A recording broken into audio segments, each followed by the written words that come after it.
പുതിയ വീഡിയോയിലേക്ക് സ്വാഗതം. ആംബിയൻസി രഗീഷ്. അപ്പോൾ വീഡിയോയിലേക്ക് കിടക്കാം. ബർത്ത്ഡേ ആയിട്ട് നമ്മൾ പായസമാണ് ഉണ്ടാക്കുന്നത്. വൈകുന്നേരം മക്കൾ വന്നപ്പോഴാണ് എല്ലാ തയ്യാറെടുപ്പും നടന്നത്. അത് നമ്മൾ ലൈവിൽ നമ്മൾ പറഞ്ഞതാണ്. നമ്മൾ പാലട മിക്സിൻ്റെ പായസമാണ് ഉണ്ടാക്കുന്നത്. പാലട മിക്സാണ് വാങ്ങിയത്. അങ്ങനെ പാല് തിളച്ചതിന് ശേഷം, നന്നായി തിളച്ചതിന് ശേഷം പാലട ഇട്ട് നല്ലോണം കുറുകി വരുന്നവരെ ഇളക്കി കൊടുക്കുകയാണ് ചെയ്യുന്നത്. അതിനുശേഷം അതിൻ്റെ അകത്ത് നെയ്യും അണ്ടിപ്പരിപ്പും ഇട്ടിട്ടുണ്ട്. അത് എടുക്കാൻ മറന്നു. അപ്പോൾ നമ്മൾ ട്യൂഷന് വന്ന മക്കളുണ്ടായിരുന്നു, അവർക്ക് കൊടുത്തു. അതാണ് ബർത്ത്ഡേക്ക് നമ്മൾ വീട്ടിൽ വെച്ച് ചെയ്ത പരിപാടി എന്ന് വെച്ചാൽ, മക്കൾ സ്കൂളിൽ പോയതുകൊണ്ട് ബർത്ത്ഡേക്ക് കാര്യമായിട്ടൊരു പരിപാടി ഇല്ലായിരുന്നു. ഇത് 2 മക്കളാണ് ട്യൂഷന് വരുന്നത്. അങ്ങനെ നേരെ ഞങ്ങൾ അമ്പലത്തിലേക്ക് വിട്ടു. കുറച്ച് ലേറ്റായി ട്യൂഷനൊക്കെ. അത് കഴിഞ്ഞപ്പോൾ അമ്പലം ക്ലോസ് ചെയ്തിരുന്നു. അങ്ങനെ ഞങ്ങൾ നേരെ കേക്ക് വാങ്ങാനായി കേക്ക് കടയിലേക്കാണ് പോയത്. അങ്ങനെ ഞങ്ങൾ കേക്ക് സെലക്ട് ചെയ്തു. ഏത് കേക്കായിരിക്കും ഞങ്ങൾ സെലക്ട് ചെയ്യുക, കമൻറ്റ് ചെയ്യണേ. അപ്പോൾ നമ്മൾ നേരെ കേക്ക് ഓർഡർ ചെയ്തതിന് ശേഷം അവിടെയുള്ള തന്നെ റെസ്റ്റോറൻറ്റിലാണ് പോയത്. നമ്മൾ അവിടെ നിന്നാണ് ഭക്ഷണം കഴിച്ചത്. ലേറ്റ് ആയതുകൊണ്ട് ഭക്ഷണം ഉണ്ടാക്കാനുള്ള സമയമില്ല. അങ്ങനെ ഞങ്ങൾ പ്ലാൻ മാറ്റി. നമ്മൾ വീട്ടിൽ നിന്ന് ഭക്ഷണമൊക്കെ ഉണ്ടാക്കി കഴിക്കാമെന്നായിരുന്നു പ്ലാൻ. അങ്ങനെ നേരെ റെസ്റ്റോറൻറ്റിലേക്ക് വന്ന് ആദ്യം കുടിച്ചത് സൂപ്പായിരുന്നു. സൂപ്പ് അവർ തക്കാളി സൂപ്പും നമ്മൾ മാഞ്ചോ ക്രഷ് സൂപ്പ് എന്ന് വെച്ചാൽ അങ്ങനത്തെ എന്തോ പേരാണ്, എനിക്കറിയില്ല കറക്റ്റായിട്ട്. അതിനുശേഷം നമ്മൾ എവിടെ പോയാലും എങ്ങനെ പോയാലും ഫ്രൈഡ് റൈസും ചില്ലി ചിക്കനുമാണ് ഞങ്ങൾ ഓർഡർ ചെയ്യാറ്. ഏട്ടൻ കുറച്ച് ഡയറ്റ് ആയതുകൊണ്ട് റോട്ടിയും ദാലും ഓർഡർ ചെയ്തു. അങ്ങനെ ഞങ്ങൾ ഭക്ഷണമൊക്കെ കഴിച്ച്, എല്ലാവരും ഭക്ഷണം കഴിക്കുമ്പോൾ കുറച്ച് റീൽസെല്ലാം എടുക്കാമെന്ന് വെച്ചിട്ട് വീഡിയോസ് എല്ലാം എടുത്തിരുന്നു. അപ്പോൾ നമ്മൾ കേക്ക് വന്നിട്ടുണ്ട്. ഭക്ഷണമൊക്കെ കഴിച്ച് അവിടെ നിന്ന് തന്നെയാണ് കേക്ക് കട്ടിയത്. നല്ല മഴയായിരുന്നു പുറത്ത്. ഞങ്ങൾ 2 വീലറിലായിരുന്നു പോയത്. അതുകൊണ്ട് തന്നെ അവിടെ നിന്ന് തന്നെ കട്ട് ചെയ്തിട്ട് വീട്ടിൽ പോകുന്നതാണ് നല്ലതെന്ന് കരുതി അവിടെ നിന്ന് തന്നെ കട്ട് ചെയ്യാൻ തുടങ്ങി. അങ്ങനെ ഞങ്ങൾ 4 പേരല്ലേ, വേറെ ആരില്ലാലും വീട്ടിൽ. അതുകൊണ്ട് അവിടെ നിന്ന് തന്നെ കട്ട് ചെയ്തു. ഹാപ്പി ബർത്ത്ഡേ അമ്മ എന്നാണ് എഴുതിയത്, മക്കൾ തരുന്ന ഗിഫ്റ്റ് പോലെ.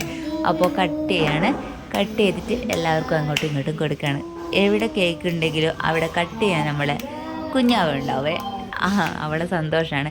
കേക്ക് ഈ പ്രായത്തിലും കേക്കെല്ലാം മുറിക്കുന്നത് ഔട്ട് ഓഫ് ഫാഷൻ ആയിരിക്കും. എന്നാലും മക്കൾക്ക് വേണ്ടി, മക്കളെ സന്തോഷമാണ് കേക്കെല്ലാം.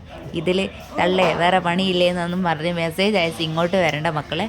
അപ്പോൾ നമ്മൾ പ്രായം ഏതായാലും മക്കളെ സന്തോഷമാണ് നമ്മളെ സന്തോഷം. കേക്ക് വാങ്ങണമെന്ന് അവർ പറഞ്ഞു, അതുകൊണ്ട് കേക്ക് വാങ്ങി. ഫുഡ് ലേറ്റായതുകൊണ്ട് ഫുഡ് അവിടുന്ന് കഴിച്ചു. വാട്സപ്പിലൂടെയും ഫേസ്ബുക്കിലൂടെയും യൂട്യൂബിലൂടെയും എല്ലാവരും എനിക്ക് വിഷ് അറിയിച്ചിരുന്നു. എല്ലാവർക്കും ഒത്തിരി നന്ദി പറയുകയാണിപ്പോൾ. എല്ലാവരും വിഷും ഞാൻ കണ്ടു. Thank you all. അപ്പോൾ നമ്മളെല്ലാവരും കേക്കൊക്കെ കട്ട് ചെയ്തു. നമ്മൾ അധികം എന്നല്ല, നമ്മൾ പുറത്ത് പോകുമ്പോൾ ഭക്ഷണം കഴിക്കാനുള്ള റെസ്റ്റോറൻ്റാണ്. അവിടെയുള്ള അധികം പേര് നമുക്കറിയാം. അങ്ങനെ നല്ലോണം ഇരുന്ന് കഴിക്കുകയാണ് ഞാൻ തന്നെ. നല്ല ടേസ്റ്റ് ഉണ്ടായിരുന്നു. റെഡ് വെൽവെറ്റ് ആയിരുന്നു കേക്ക്. അപ്പോൾ മക്കൾ പറഞ്ഞിട്ടാണ് ഈ ഫ്ലേവർ സെലക്ട് ചെയ്ത്. എനിക്ക് ബട്ടർ സ്കോച്ച് ആയിരുന്നു ഇഷ്ടമായിരുന്നത് കേട്ടോ. അപ്പോൾ നമ്മൾ പരിചയമുള്ള റെസ്റ്റോറൻ്റാന്ന് പറഞ്ഞില്ലേ, അപ്പോൾ നമ്മൾ അവിടെയുള്ള അവളെ അറിയുന്ന കുട്ടികൾക്കെല്ലാം നമ്മൾ കേക്ക് കട്ട് ചെയ്ത് കൊടുത്തിരുന്നു. അങ്ങനെ അവിടുന്ന് നമ്മൾ നേരെ വീട്ടിലേക്ക് പോയി. വീട്ടിൽ അടുത്തുള്ള എൻ്റെ ഫ്രണ്ട്സ് അഞ്ജുവിൻ്റെ വീട്ടിൽ, ലിജേഷിൻ്റെ വീട്ടിലൊക്കെ കേക്ക് കൊടുത്തു. നമ്മൾ അവൻ്റെ വീട്ടിലൊക്കെ കേക്ക് കൊടുത്തു. ഇതെനിക്ക് ഗിഫ്റ്റ് കിട്ടിയ കേട്ടോ, എൻ്റെ മോളും പിന്നെ എൻ്റെ ഫ്രണ്ട് അഞ്ജുവും തന്ന ഗിഫ്റ്റാണ്. അപ്പോൾ വീഡിയോ ഇഷ്ടമായാൽ എല്ലാവരും സബ്സ്ക്രൈബ് ചെയ്യാനും ലൈക്ക് ചെയ്യാനും മറക്കല്ലേ. അമ്മയെ കണ്ണടച്ചെന്ന് പറഞ്ഞതേ ഓർമ്മയുള്ളൂ. പിന്നെ ഇതാ കേക്ക് ഫുള്ള് മുഖത്താണ്. പിന്നെ അവളുടെ ഗിഫ്റ്റും തന്നു. അങ്ങനെ ഗിഫ്റ്റും മേടിച്ചു. അവൾക്ക് സങ്കടമായിരുന്നു കേട്ടോ, കേക്ക് മുറിക്കുമ്പോൾ ഗിഫ്റ്റ് തരണമെന്നായിരുന്നു. അവളെ ബാഗിൽ വെച്ചതുകൊണ്ട്, നമ്മൾ മഴയായതുകൊണ്ട് കേക്ക് കടയിൽ നിന്ന് തന്നെ മുറിച്ചു. അപ്പോൾ വന്നപ്പോൾ പറഞ്ഞു എനിക്കൊരു സർപ്രൈസ് തരാനുണ്ട് എന്ന് പറഞ്ഞ് തന്നതാണ് കേട്ടോ.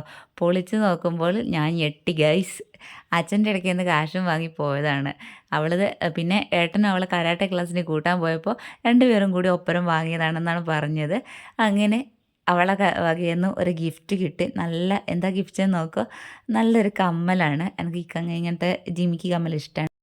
പ്രതീക്ഷിക്കാത്ത കിട്ടിയ സമ്മാനമാണ് അഞ്ജുവിൻ്റെയും എൻ്റെ മോളെയും. അപ്പോൾ ഒത്തിരി നന്ദി അഞ്ജു. ഇത് എനിക്ക് ചേട്ടായി വാങ്ങി തന്നതാണ്. എങ്ങനെയുണ്ട്?